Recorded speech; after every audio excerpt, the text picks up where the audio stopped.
Matt Brown confronts his addiction demons once again, the tough road to recovery and rehab. For years, Ami stood behind her family like the roots of a pine tree. However, while the cameras captured the coldness from the weather, they didn't see the coldness from those who claimed to love her, and sometimes the ones she raised. And now, years after Billy's passing and fighting the kind of illness that forces you to look at every relationship differently, Ami is finally talking. 5 people rubbed her the wrong way. So who are they? And what did they do to leave such a mark on the woman who held her family together for years? Let's find out. The early divide. Most people who tuned into Alaskan Bush People thought they were watching a reality show. From the first season in 2014, the show painted the Browns as an off-the-grid family living deep in Alaska's untouched wilderness. Billy, Amy, and their 7 kids made it seem like a wolf pack that had built their entire lives with bare hands. This involved chopping trees, building homes from scraps, and fishing in freezing rivers. For a while, it was easy to believe it all. When viewers watched, it wasn't just about survival, it was about a family who stuck together no matter what. That's what made the show extremely popular. However, behind all that wilderness was a different version of the story. Even though the Browns did spend time in remote areas, not everything about their lives was as it looked. Over time, fans started noticing the cracks, and people began asking questions about the reality of their isolation. It wasn't just outsiders who saw it, Amy did too. Caught in the middle of it all, she realized that the version of her family being shown to the world wasn't always the version she recognized at home, and one of the first places she felt it was with Matt. Surprised? Let's take a step back and look at the family before we unravel everything. The Alaskan Bush family. People in the lower 48 do. So I have to go down 75 yards that way to the creek and fill it back up and then haul it back up and dump it back out. Alaskan Bush People wasn't the usual kind of reality show. It didn't shine a light on red carpets or the buzz of living in the city. Instead, it drew audiences into the wilderness, following the Brown family as they carved out a life far from modern society. On the Discovery Channel, people were instantly drawn to this unfamiliar way of life when it aired for the first time on May 6, 2014. The first episodes showed the Browns in some of the most remote parts of Alaska, from Copper Center, Hoonah, and Chichagof Island. Later, they relocated to Okanogan County, Washington, to keep up with their off-grid lifestyle in a new environment. The show claimed to be unscripted, but as the seasons continued, more people began questioning its authenticity. Viewers started picking scenes apart, wondering whether the family's isolation was truly as extreme as the show suggested, and before long, discussions about the show being staged became harder to ignore. Off-screen, however, the Browns weren't without problems. Yes. For starters, Billy Brown, the father and head of the family, had a complicated past. Back in 1980, he was connected to a horse theft case. On the other hand, Ami Brown, his wife, was at one point mentioned about welfare fraud. Unfortunately, it wasn't until 2014 that their legal troubles caught up with them. The Alaska Department of Revenue launched an investigation, and a grand jury in June issued 60 charges, including counts of unsworn falsification and theft. So, what exactly led to the Alaska Department of Revenue's investigation and the 60 charges against the Brown family, including counts of unsworn falsification and theft?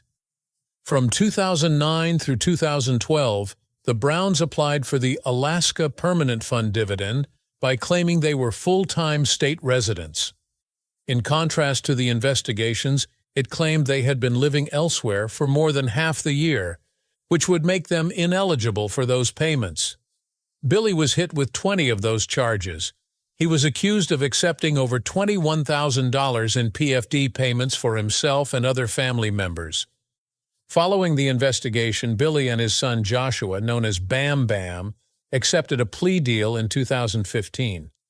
They took responsibility for the rest of the family, excluding Matt, who wasn't living with them then, and Rain, who was still underage. As part of their punishment, they were sentenced to house arrest, required to repay the money, and had to pay additional fines.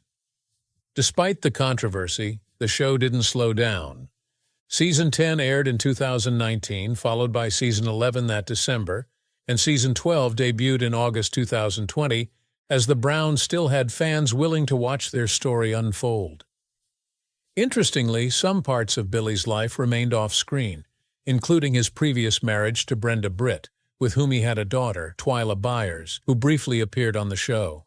There's also speculation about another daughter named Brandy, although details are scarce. Over time, the Brown family became quite a large pack, with Billy and Amy's 7 children.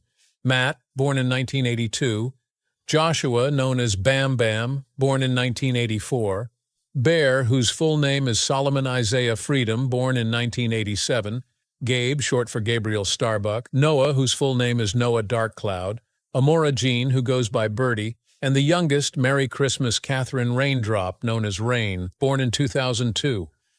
As time went on, their children grew up and started their families. Noah married Rain Alicia, and they have 2 sons, Elijah and Adam. Gabe married Raquel Rose Pantilla, and they are parents to daughters Sophie and Winifred.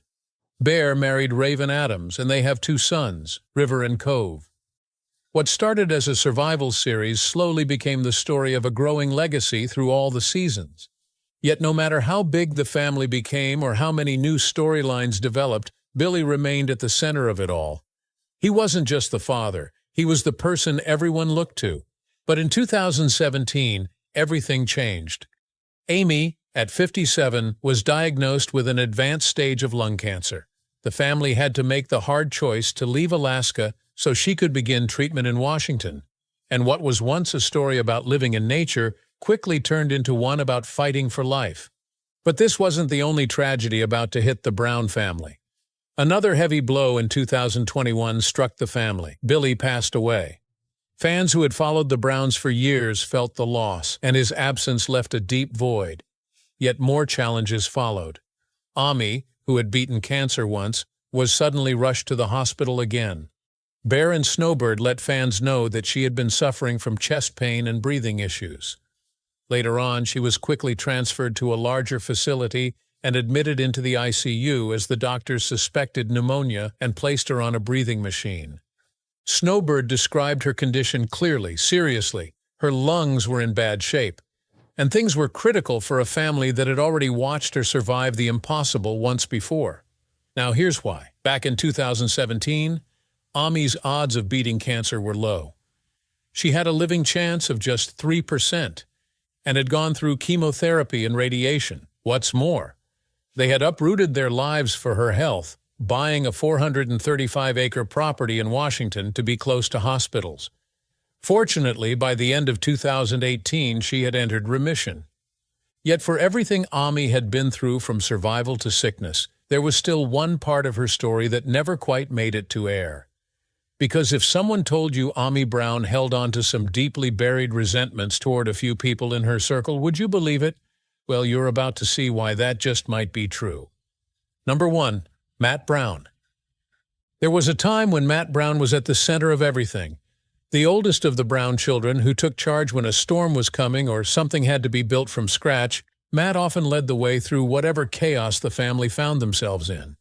However, by 2019, everything changed. Matt Brown disappeared from Alaskan Bush People without warning, and this development was peculiar to many viewers. Matt had been there from the beginning. When the show first aired in 2014, he was already carrying a weight none of the others had yet grown into. But somewhere along their journey, that weight got heavier. In 2016, he entered rehab for alcohol addiction, and this was the first sign to the world that something was breaking beneath the surface. At a point, when the Browns moved from Alaska to Washington in 2018, Matt decided to stay behind in California. The family said very little about it, and so did he. But everybody knew that whatever bond had held them together was slowly coming off. Matt entered rehab again that year, and this time it felt like he wasn't just trying to recover from addiction. He was trying to recover from the pressure of everything that came with being a Brown. When he decided to come clean about the situation in April 2021, he explained that he felt betrayed, but not just that. He claimed he never made money from the show because his father controlled everything. For him, while Alaskan Bush People was bringing in a serious income of about $300,000, he was cold, hungry, and broke. But that wasn't the end of it. Later that year, something darker surfaced. Two women, Jessica and Shelley, came forward with allegations that Matt had assaulted them days apart in the summer of 2019. According to them, he had been drinking, and they were both working closely with him at the time, trying to help him or manage his addiction. Jessica had met him through her job as a coordinator on Alaskan Bush People. Shelley, on the other hand, said she was homeless when Matt offered her a job as a personal manager. She thought she was helping a friend. Instead, she says, she was assaulted. Revealing what had transpired between them, Jessica described a night she would never forget. She explained she was in the pool, barely able to swim, and fighting with every strength in her to push him off her. Then she described the sentence that would haunt her for eternity: "Take your glasses off." To her, that was the last thing she heard, and she believed that was something only a predator would say. Eventually, it was Shelley who pulled him off her, grabbed him by the shoulder and his hair, and yanked him out of the pool. Just 3 days later, Shelley said it happened again to her. Following the event, they reported everything to the LAPD.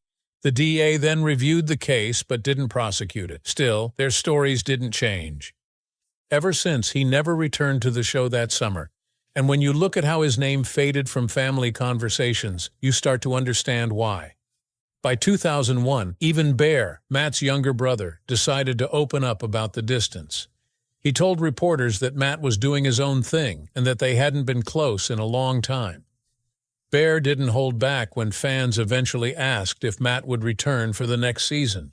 He said Matt didn't want to be part of the family anymore. Why take his word over the whole family? On the other hand, Ami never spoke publicly about any of it. She didn't correct Matt, didn't defend him, and didn't deny anything. But those who knew her said she felt the hurt that's hard to describe. Why do you think this happened? Well, Matt Brown was her first son, and no matter how much distance, time, and pain had been placed between them, he was still the boy who once sat beside her. Today, he is the first person who made her feel like the family wasn't as strong as she believed. And the deeper she looked, the more she realized that the cracks didn't stop with Matt. Number 2, Noah Brown. Noah Brown had always been the opposite of his siblings, who leaned into the off-grid culture. While other Brown brothers leaned into the wild image the world expected from them, Noah always seemed to be the emotional and sensitive one. And to Amy, he had once felt like the safest. Unfortunately, even that changed. For all the storms the family weathered together, nothing prepared Amy for the moment when one of her own turned against her.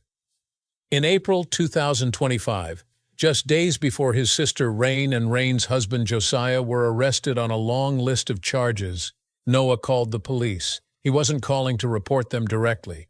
He was calling for a welfare check on his mother, Amy. Noah said he had gotten a strange, disconnected message from her and that she wasn't making sense. Worse still, she had been introduced to meth by Rain and Josiah. He told the officer she was off her meds, that her condition was getting worse, and that Rain wasn't letting her take the medication she needed. He described her as couch surfing with Rain and Josiah in some remote cabin called Liar's Cove. He said Josiah was always armed and aggressive. But that's just the tip of the iceberg on these allegations. Noah alleged that Rain had even stolen a firearm from him.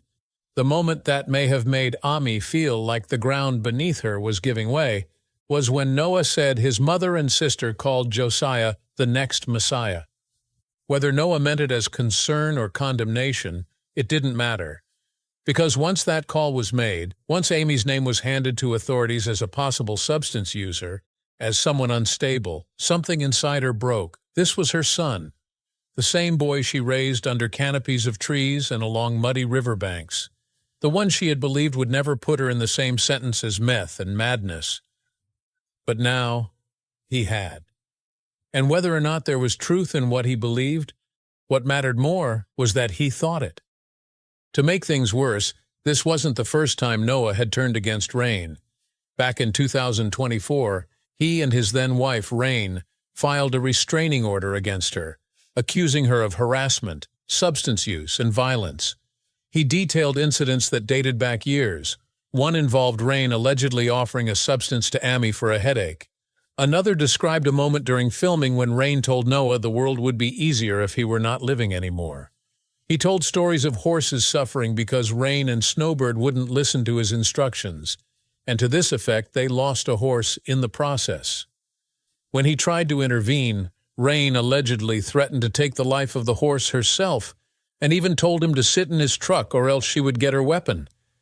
These weren't just petty arguments. These accusations cut straight into the family's heart, and Noah didn't keep them private as he wrote them into official court declarations. Perhaps to Amy, it didn't feel like protection. It felt like betrayal. What wounded her most wasn't the idea that her son thought she needed help. It was that he went to strangers before coming to her. And while she never said it out loud, something inside her changed after that. Number 3. Amy Brown and Earlene Meemaw Branson. Before cameras ever followed Amy Brown through the forest, she was just a teenage girl from Texas. She was 15 and still in high school, figuring out who she was meant to be. But in 1979, all of that changed. She ran off with Billy Brown, a man 11 years older, and within months they were married. Her mother, Earlene Meemaw Branson, agreed to the marriage, although it came with one clear condition. Amy had to stay in school and finish her education. But that promise didn't last long. Shortly after the wedding, Amy dropped out, disappeared from her family's life, and never looked back. Her mother and brother didn't see or speak to her for over 3 decades. They had no idea of her whereabouts. Although Amy never publicly said why she cut them off, her brother Les believed it wasn't entirely her choice. According to Les, Billy controlled everything, especially Amy's connection to the outside world. He said Billy decided she should cut ties with their family. When Les tried to ask him about the marriage agreement, the deal their mother had made, Billy allegedly shot back with a line Les never forgot. "That's none of your mother's business now. She belongs to me." That was the moment Les knew something wasn't right. On television, Amy was portrayed as a gentle, quiet, and obedient wife who stood behind Billy, supported him, and helped build a life with him in the wilderness. Viewers admired their bond, often calling it old-fashioned and inspiring. But while that carefully crafted image played out each week on the Discovery Channel, a very different and painful reality was unfolding behind the scenes. Amy's mother, estranged and heartbroken, watched the same show from a distance, not as a fan, but as a grieving parent, silently hoping for just one more chance to speak to the daughter who had seemingly disappeared from her life. When Amy was diagnosed with stage 3 lung cancer in 2017 and given just a 3% chance of survival, her mother tried everything she could to find her. Les said that Amy's mother called hospitals and contacted anyone with information about where Amy was living or staying. Despite never receiving any response or making direct contact, she refused to give up. Her efforts were constant and determined, driven by the hope of reconnecting with